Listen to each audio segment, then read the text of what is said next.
rusaknya dunia ini karena dua hal. Situ wong sing ngerti gak gelem lakoni. Yang kedua, wong sing lakoni gak ngerti. Konsepnya kalau kepingin tahu detailnya ya tanya Pak Prabowo. Karena saya bikin komentari, nah ini saya video ini. Ini kalau sukses, jembatan Siratul Mustaqim tapi nek gak sukses jegur kabeh. Lah ini kan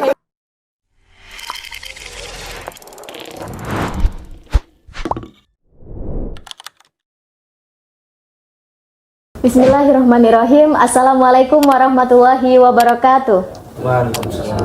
Halo sahabat umat, kembali lagi bersama saya di podcast PDUF MUI Jawa Timur kali ini. Kita sudah sampai pada pesan kunci dari Ketua PDUF MUI Jawa Timur, yakni Gus Miftah, yang dimana beliau menegaskan bahwa pengelolaan dana umat bukan hanya teknis administratif, tetapi amanah besar yang akan dipertanggungjawabkan di dunia dan juga di akhirat. Untuk lebih jelasnya, kita akan langsung bertanya tentang profil beliau. Di sini sudah ada, di sebelah saya sudah ada Gus Miftah. Assalamualaikum Gus Miftah, bagaimana kabarnya hari ini? Alhamdulillah sudah sehat. Habis buka puasa seger. Alhamdulillah.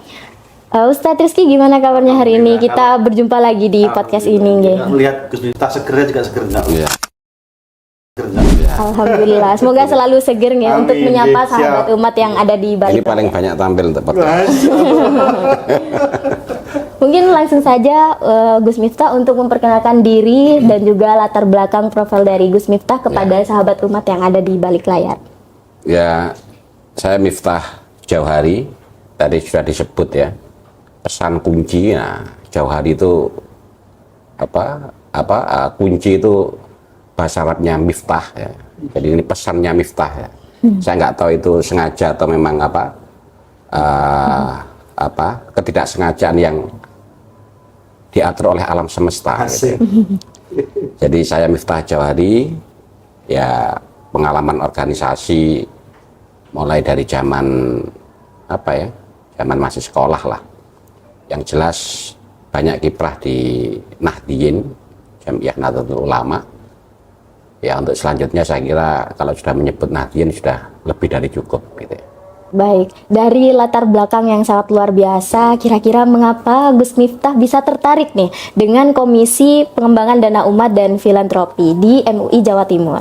Kalau jawaban pakai metode Asy'ariyah ya tidak ada tertarik dan menarik. Ya momoro kalau versinya Hegel saya terlempar gitu saja. Terlempar. Nggak tahu. Jadi kalau konsepnya Asy'ari, ya sudah kita menjalani saja. Kadang tahun yang lalu saya terlempar di mana, sama. Saya mungkin juga suruh jelaskan kenapa kok sekarang ada di sini, di kantor ini, ya tidak tahu. Jadi itu paham yang sangat kami pegang, yaitu akidah Abu Hasan al-Asy'ari, bahwa kita hanya melakukan proses itu sebaik-baiknya, sedangkan apapun hasilnya dan kondisi kita saat ini itu adalah takdir dari Allah Subhanahu wa Ta'ala. Sesuai dengan kalimat amanah tidak akan pernah salah dalam memilih pundak, begitu ya Gus? Semoga. Semoga. Kira-kira di PDUF MUI Jawa Timur ini ada program apa saja yang akan kita luncurkan nantinya? Kembali lagi, ini program yang digagas bersama oleh tim yang ada di dalam Komisi Pengembangan Dana Umat dan Filantropi. Ya setidaknya, meskipun saya ini orang Jawa itu ewo beda dengan luar Jawa ya. Jadi ada istilah itu, kita ini bahasa Jawanya itu sadurunge kedaden niku gak wani ngomong saja nih. Disi kerso. Tapi karena ini demi kepentingan organisasi yang semua itu harus direncanakan, disampaikan, dan juga podcast. Kalau tidak saya jawab, harinya kan nggak enak podcast ini gitu. Ya kita merencanakan. Tapi apapun hasilnya, itu semata-mata nanti kembalinya adalah semua proses itu kan alhamdulillah, segala puji bagi Allah Subhanahu wa Ta'ala. Jadi kami hanya dititipi oleh Allah, kebetulan saja dititipi satu tim, satu energi, satu kemampuan untuk berencana. Itu setidaknya ada 5 lah rencanaan itu. Yang kami sebut itu sebagai bentuk pengabdian kecil kami di Komisi Pengembangan Dana Umat, ya setidaknya nanti ada santunan 2026 yatim duafa. Mbaknya nggak masuk ya? Tidak. Oh, ya. Dan janda masih belum. Nanti kita rencanakan tahun depan 2027. Lalu yang kedua ada khitan massal ya. Khitan massal itu 50 anak ya. Atau bapak-bapak mungkin ada yang belum. Wah itu. Lalu ada juga nanti insya Allah tadi yang sudah ada kami di kepengurusan ini membagi menjadi 5 bidang. Salah satunya adalah riset and business ya. Itu salah satunya adalah apa itu trust fund ya. Nah, insya Allah nanti itu akan kita launching program itu di akhir Ramadan pasca penyerahan santunan tanggal 25 Ramadan atau 23 Ramadan mengikuti pemerintah. Nah, gitu. Karena di MUI ini itu sebagai salah satu badan silaturahim. Semua ormas ada di MUI dan juga sebagai satu badan tabayun. Nah, tabayun apapun itu nanti keputusan tetap pemerintah. Lalu setelah itu juga ada ya rencana kita semoga nanti juga terwujud dan semua atas petunjuk dari Allah Subhanahu wa taala. Kita juga akan memberikan tali asih lah sebagai apresiasi mereka yang mau bergabung dengan kita, ya seragam atau sarung minimal ya S atau wadimor atau mangga tergantung itu nanti. Saya endorse Gus. Oh sudah. Oh iya. Sponsor nanti masuk. Masuk nanti ini. Lalu juga ini yang paling awal. Jadi podcast selama bulan Ramadan itu di backup oleh divisi atau bidang 4 media dan komunikasi terus sampai dengan akhir Ramadan. Oke. Berapa tadi? 4 ya Gus? 4 ya? Masih kurang 1 ya? Kurang 1. Satu ini apa? Manajemen advisor. Oh enggak, yang untuk program ini. Ya. 1, 2, 3, 4 media. 5 riset. Nah itu 5. Saya kalau habis buka memang gini. Sering saya sebut tapi lupa gitu. Karena saya nggak terlalu itu kan Einstein kan gampang lupa nama. Alasannya satu, dia nggak terlalu mengingat-ingat hal kecil-kecil. Asik. Iya. Itu alasan orang lupa itu. Mbaknya jangan tegang ya. ini beda dengan yang sebelum-sebelumnya. Iya, ini nuansa gitu. Iya. Biasanya kita di organisasi atau lembaga itu Gus dituntut untuk selalu profesional. Kira-kira menurut Gus sendiri itu bagaimana memaknai profesionalisme ini sebagai ibadah seperti itu Gus? Oh itu ada rujukan teksnya itu. Jadi turut skotimnya atau nasnya itu ada. Jadi kerusakan dunia ini itu kalau tidak salah perkataan sahabat Ali bin Abi Thalib, rusaknya dunia ini karena 2 hal. Situ wong sing ngerti gak gelem lakoni. Yang kedua, wong sing lakoni gak ngerti. Karena apa? Sing ngerti gak gelem lakoni. Itu problem kita mulai dari zaman Nabi Adam sampai nanti hampir 1 kiamat lah. Kalau kiamat kan sama-sama dengan warung Madura ya. Itu seperti itu. Memang sifatnya bukan tuntutan. Kenapa kok sampai tuntutan? Karena kita sekarang dalam kondisi seakan-akan satu urusan dipegang oleh mereka yang tidak ahli itu boleh sehingga dituntut, padahal tidak. Itu kondisi idealnya dari awal seperti itu. Sampai ada istilah hilangnya orang alim ya, itu kan menjadikan paku bumi itu mulai lepas, artinya bumi itu sudah mulai goyah. Itu kalau kita nalar secara rasional gitu. Jadi contoh ada orang yang alim di dalam bidang servis sepeda motor misal, karena entah alasan apapun dia tidak mau mengerjakan servis motor. Servis motor itu ya karena sesuatu lah. Biasanya masalah apa emosionalnya. Jadi di bawah keterampilan itu ada emosi. Maka di semua organisasi itu harus pintar-pintar untuk memaintain emosi. Jadi banyak orang punya keahlian itu tidak nyaman itu gara-gara emosi, gara-gara disentuh egonya. Itu akhirnya dalam urusan sepeda motor karena urusan sepeda motor tetap harus ada dikerjakan oleh mereka tidak ahli. Maka dunia persepeda motoran goyang, paku bumi persepeda motoran goyang. Itu semua di semua bidang. Orang yang pintar ngaji karena entah situasi emosional atau apa tidak mau ngajar ngaji. Padahal urusan tarbiyah atau pendidikan terkait dengan ajar mengajar baca tulis Al-Quran tetap harus ada. Akhirnya diisi oleh siapa? Yang tidak ahli. Maka di dalam dunia ini urusan ajar mengajar Al-Quran ini mulai kehilangan pakunya, goyang. Maka itu suatu keharusan, harus itu sudah ada teksnya itu, nasnya sudah ada. Ya. Oke. Selanjutnya ini kita akan membahas tentang isu-isu yang saat ini sedang viral di media sosial juga, Gus, tentang pidatonya Bapak Prabowo soal dana umat yang 500 triliun itu, Gus. Itu konsepnya kira-kira seperti apa? Konsepnya kalau kepingin tahu detailnya ya tanya Pak Prabowo. Karena saya disuruh komentari Pak Prabowo kan gitu. Kalau saya jawab gitu kan. Karena Pak Prabowo dengan saya pasti berbeda gitu kan. Cuman yang jelas beliau sebagai kepala negara itu pada waktu di sambutan pengukuhan, yang menarik kan begini, pada saat di sambutan pengukuhan pengurus pusat MUI ya, itu kan ada dua hal yang disampaikan beliau itu. Satu, terkait dengan penyiapan lahan sekian ribu dengan gedung 40 lantainya itu untuk MUI dan beberapa lembaga dan ormas Islam di Indonesia, langsung disambung dengan potensi pengelolaan dana umat.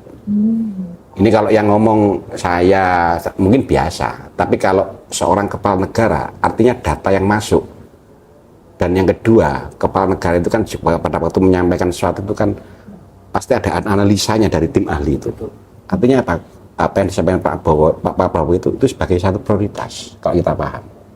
Artinya memang real kalau waktu saya cek dari beberapa lembaga amil zakat ya di Surabaya atau di kota-kota lain di Jawa Timur, ya nyebut itu 300 sekian, 500 sekian, bahkan ada yang pernah Prof. Nazar itu menyebut sampai menyentuh 1 triliun kan gitu. Dengan jumlah yang besar. Cuman garis tebalnya di dalam yang disampaikan oleh Pak Prabowo adalah pengelolaannya. Jadi problem dana itu kan salah satunya di pengelolaan. Setelah bisa mendapatkan, bagaimana mengelola agar uang yang didapat ini memang benar-benar memberikan manfaat yang sebesar luas-luasnya. Maka titik tekannya di pengelolaan. Dan ini ada untuk mendapatkan sendiri, itu kan tadi disampaikan oleh Mas Ziyad atau Mas Syafi'i, itu kan satu tantangan sendiri. Nah ternyata tantangan lebih berat itu mengelolanya. Coba nanti jenengan sudah rumah tangga? Belum. Mungkin nanti awal-awal rumah tangga Anda sedang fokus untuk mencari, tapi ternyata nanti problem rumah tangga itu muncul di apa? Di pengelolaan. Pengelolaan salah itu bisa jadi problem sendiri. Jadi ya kita di PDU ini ya menangkap pesan itu. Artinya kita akan mencoba merumuskan agar di dalam PDU ini sangat serius dalam masalah pengelolaan setelah kita memang bisa memperkuat untuk istilahnya itu penjemputan donasi. Nah di pengelolaan ini kita akan serius di situ. Berarti saya harus nyari yang bisa mengelola ya Gus nanti. Iya, harus itu. Ya kode kerasnya begitu. Tapi itu ya tahapan yang harus kolaboratif. Jangan yang pintar mengelola tapi susah untuk mendapatkan. Itu kayak akunting, nulis miliaran kan nyekel duit. Kasihan itu ya. Dan juga bertahan jangka panjang, Pak. Ya, keberlanjutan. Keberlanjutan. Ya. Nanti balik lagi ke riset dan bisnis ini, Gus. Nah, harus di riset itu. Selanjutnya saya ingin bertanya pendapat Gus tentang dana invest emas digital yang kemarin baru turun fatwa bulian syariah atau bank emas itu, Gus. Ya, kalau kemarin saya sempat tanya-tanya lah ke siapa, fatwa MUI Jawa Timur ya, itu memang sementara masih pakai siapa? Oh, sementara memang itu belum dibahas secara serius. Nah, ini kembali lagi seperti yang saya sampaikan di awal, ini sudah masuk wilayah ranah fatwa. Nah, saya bagi lagi, ini klasifikasinya Imam Ghazali. Nanti manusia itu ada 4. Nanti kalau jenengan pilah-pilah, nanti anda ketemu. Maksudnya bukan untuk menilai orang ya, menilai diri sendiri. Ada manusia itu yang ini yang paling puncak, tahu bahwa dirinya tahu. Yang kedua, itu manusia yang tidak tahu bahwa dirinya tahu. Ini harus dibujuk. Sama, waktu saya meng-hire personalia di video ini, Anda itu mampu, tapi nggak mau. Kita bujuk, kita macam-macam lah. Ini eman, karena nanti kalau sampai nggak mau, ada yang tidak mampu tapi mau. Akhirnya terjadi kerusakan. Nah, juga ada level ketiga. Ini pertanyaan yang akan menjawab pertanyaan Mbak siapa namanya? Yesi. Ya, Mbak Yesi ya. Saya memang tidak selalu sering ngapal nama ya. Tapi konsep yang saya hafalkan. Itu apa? Tahu bahwa dirinya tidak tahu. Nah, saya tahu ini bab fatwa. Maka saya jawab belum diputuskan. Nah, gitu. Nah, ini kan satu kebijakan juga. Dan yang terakhir, nah ini yang parah. Gak ngerti nih, dia gak ngerti. Nah, caranya kemeruh. Nah, gitu. Berarti ini sama dengan teori Johari Windows, Gus. Johari Windows, ya. Nama saya juga itu ya. Nah, Johari juga. Jadi tadi sudah disebut kunci, Miftah, sekarang sudah Johari, lengkap gitu. Kebetulan saya dari komunikasi, jurusan komunikasi itu juga belajar tentang Oh, itu, belajar tentang Johari Windows ya. Jadi jendela saya gitu ya. Jendela Gus Miftah, Lah, iya. Enggak, jendela Johari gitu kan. Karena ada 3 nama Johari di PDU ini. Salah satu pembina itu namanya Gus Irfan Johari. Tadi ada yang diwakilkan oleh siapa? Ustadz Badawi, Ustadz Haris Johari. Nah, kalau saya kan nggak perlu saya sebutkan Ustadz Pak. Kira-kira Gus, seberapa penting kolaborasi lintas sektor dalam membangun kekuatan umat itu sendiri? Harus. Tadi kolaborasi itu kalau kita bicara itu kan rumusnya kan bukan 1 tambah 1 menjadi 2, tapi kan 11, 7 kan gitu kan. Artinya apalagi terkait dengan urusan umat, karena ada satu asumsi bahwa pengetahuan kita atas sesuatu itu sebenarnya lebih banyak ketidaktahuan kita. Maka tugas kita sebenarnya harus kolaborasi. Wes apapun itu. Ada seorang filsuf terkenal itu namanya Socrates lah. Jadi ini saya mohon maaf ya harus cerita ya. Nanti dipotong ya nggak apa-apa, tapi nggak dipotong ya nggak apa-apa gitu kan. Jadi dia itu oleh oracle, itu ada seorang dukun itu disebut pada orang tanya siapa orang paling bijaksana di sini, itu dia menyebut ini si Socrates itu. Waktu itu orang penasaran, padahal orangnya itu kemana-mana tidak pakai sandal, sering ke pasar, kayak orang setengah gila lah. Saya ditanya, kenapa kok Anda diidentifikasi oleh oracle atau seorang yang dianggap punya kemampuan spiritual sebagai orang paling bijaksana? Dia cuma ngomong satu, kenapa? Saya itu lebih banyak tidak tahunya daripada tahunya. Dan ternyata benar. Misalnya jenengan sekarang ya, itu komunikasi ya. Kalau awalnya sebelum masuk ke jurusan ini, sok tahu kan, apalagi di rumah gitu. Jadi begini Bapak, telekomunikasi Anda salah. Public speaking Anda itu ini, lalu Anda itu tidak punya kemampuan untuk mendengar. Gitu. Padahal saya ngomong ya gak ngurungonan gitu kan. Anda itu lemah dalam masalah mendengar. Saya ngomong dia gak ngurungonan gitu kan. Jelek. Menurut Dale Carnegie macam-macam gitu kan. Data baca ya Dale Carnegie, sampai tokoh-tokoh itu kan, motivator itu. Nah, pada waktu Anda masuk ke basis ke spesifik secara detail komunikasi, ternyata baru tahu ternyata lebih banyak yang tidak saya tahu di situ. Betul. Sama ini media juga ini. Awal-awalnya saya akan belajar serius di masalah fotografi kan. Terus kok yo nggak handphone macam-macam. Bareng masuk, ternyata segini ya. dan kita ada kesadaran ternyata pengetahuan saya itu sangat sedikit dibanding yang tidak saya tahu, maka harus kolaborasi, apalagi urusan umat, jadi harus. Ibarat kalau biting satu itu dipatahkan itu mudah, tapi kalau bitingnya banyak bersatu itu kan susah. Ya, susah. Semakin banyak yang kolaborasi, semakin banyak ahli yang masuk, maka hasilnya juga harapannya juga semakin baik. Ya. Kira-kira bagaimana ulama di Indonesia, terutama di wilayah Jawa Timur ini, bisa adaptif terhadap sistem modern tanpa meninggalkan nilai syariahnya, Gus? Itu konsep semua ulama seperti itu. Jadi tidak meninggalkan yang lama, menerima yang baru yang baik. Jadi bahasanya itu kalau kita hanya mengikuti yang kekinian, mengabaikan yang lama, kita tidak punya identitas. Tapi kalau kita mempertahankan yang lama tapi menolak yang kekinian, kita ketinggalan zaman. Karena kalau saya amati sekarang sebagai representatif kekinian lah, Gen Z itulah. Anda cek itu kontennya. Nggak ada identitas. Nggak ada identitas. Saya ingin lagi Blackpink. Apa itu? Siapa? Sing Lisa joget apa itu? Crab itu? Crab dancer? Tahu? Hah? Harus tahu itu. Harus tahu. Saya tuh bisa nirukan, saya itu bisa. Saya ngikuti itu Lisa. Lalu sama BTS itu, APT ngikuti Bruno Mars itu. Tapi saya untuk mengidentifikasi bahwa generasi sekarang itu memang mengikuti kondisi kekinian, tapi dia krisis identitas. Loh, itu Korea Selatan itu. Harusnya kamu terima metode modern nih. Sekarang yang tempo musik yang sedang digemari oleh masyarakat itu seperti ini kan ada perubahan semua itu kan. Oh, tempo sekian. Tapi isi dengan identitasmu saat ini. Karena apa? Yang sifatnya kekinian itu sifatnya hanya sementara. Kalau pada waktu kita tidak punya identitas, maka kita kehilangan jati diri itu. Nah, dua-duanya ini harus, dan sesuatu yang tidak pernah berubah itu apa? Apa, Gus? Perubahan. Satu tidak pernah berubah, perubahan. Jadi harus.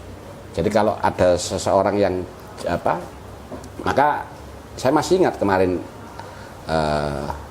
sambutan dari Prof Halim ya, terkait dengan salah satu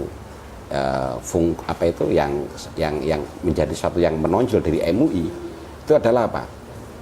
Sebagai satu badan yang fatwanya itu relatif bisa diterima secara menyeluruh. Karena satu, ada 3 unsur. Satu, ada rujukan teks. Yang kedua, memperhatikan konteks saat ini.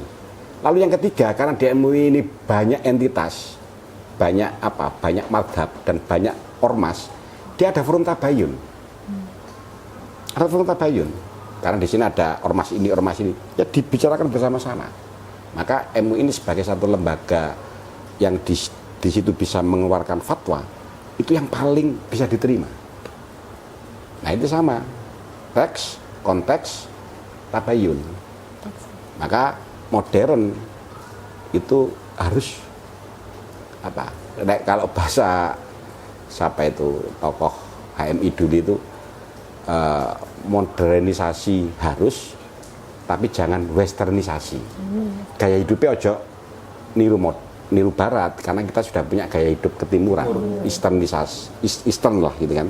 Cuman metode modern sekarang yang komunikasi menggunakan metode seperti ini ya harus mengikuti. Nah itu. Sebelum podcast ini ditutup, mungkin ada pesan dan juga harapan dari Gus Miftah dan juga dari Ustadz Rizky untuk generasi muda dalam menjaga dana umat ini, Gus. Ya, monggo, Ustadz Rizky. Jadi harapan kami adanya komisi PDU filantropi ini, kita mampu mengoptimalkan potensi zakat ya. Jadi yang mungkin kuenya sekarang sekian persen, harapannya depan naik sekian persen gitu. Karena ada peran ulama, ada peran para praktisi yang kemudian bisa nyengkuyung bareng, bisa harmonis bareng seperti itu. Dan tentunya juga yang paling utama ketika ada potensi dana umat bertambah, tentu juga yang menerima bantuan juga lebih banyak. Yang paling akhir lagi, impact-nya juga bertumbuh. Artinya tidak hanya sekedar membagikan kue, tapi juga benar-benar memberikan dampak yang bagus bagi masyarakat.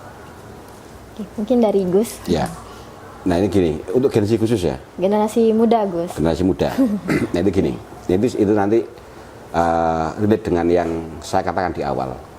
Jadi generasi muda identik dengan fase-fase dia itu lebih banyak untuk kalau di di Ronggo Warsito itu generasi muda itu di fase-fase Kanoman dan Kanuragan dan Kadonyan biasanya.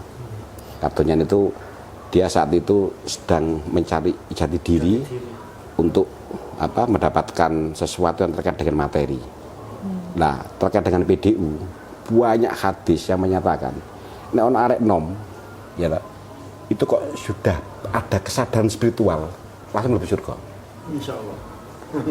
Wasitul Mustafa 7 orang yang masuk surga itu kan arek nom sing nang masjid. Kenapa? Jarang. Lagi arek nom itu kok gampang sedekah. Semua gampang membantu orang lain itu masuk surganya langsung. Kalau tua sudah wajar. Setelah wis gagal kabeh wis tak sedekah kan gitu. Wis nanggene gagal kabeh tak nang masjid. Nah, ini khusus bagi anak muda, artinya apa? Anda punya tiket, golden ticket. Jadi golden ticket itu bukan hanya di kampus, bukan hanya di idol. Pada waktu kamu bisa mencapai level tertentu, yang itu sebenarnya makomnya orang-orang tua.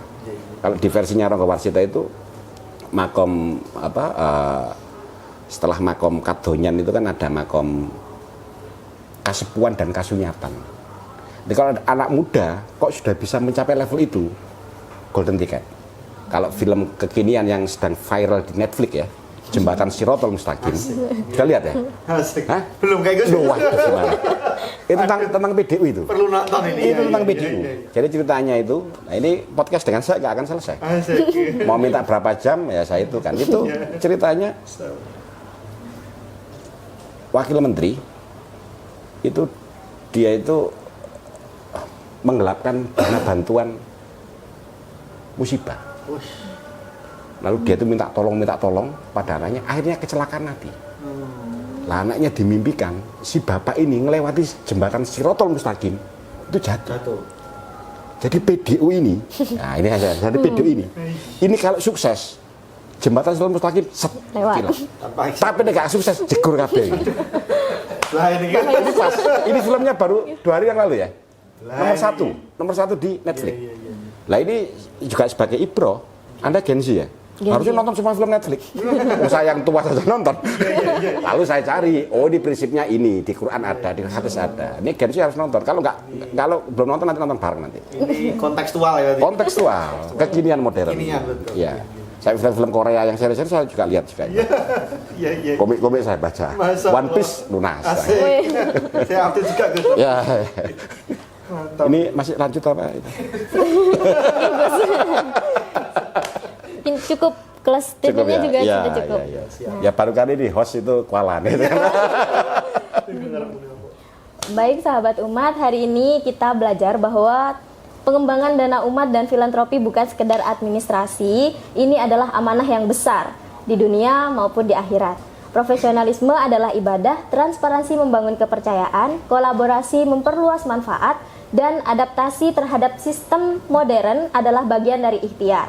Saya Yesi Maulidia bersama Gus Miftah Johari dan Ustadz Rizky mengajak seluruh elemen masyarakat seperti ulama, pengusaha, akademisi, dan juga generasi muda untuk bersama-sama membangun pengembangan dana umat dan tata kelola serta filantropi yang profesional dan juga transparan sekaligus berdampak bagi masyarakat luas. Karena ini segmen yang sangat khusus, saya menyiapkan satu pantun nih Gus. Ya, enggak. Mungkin nanti dibantu bilang cakep nih Gus. Oh ya. Oh, jangan cakep, cantik. Oh iya. Oke. 3 hari tak tidur karena proyek aspal. Cantik. Dikelola oleh semua kalangan usia. Cantik. Semoga dari Jawa Timur lahir model nasional pengelolaan dana umat yang menjadi inspirasi Indonesia. Saya Yesi Maulidia bersama Gus Miftah dan Ustadz Rizky pamit undur diri. Sampai jumpa di podcast selanjutnya. Assalamualaikum warahmatullahi wabarakatuh. Waalaikumsalam.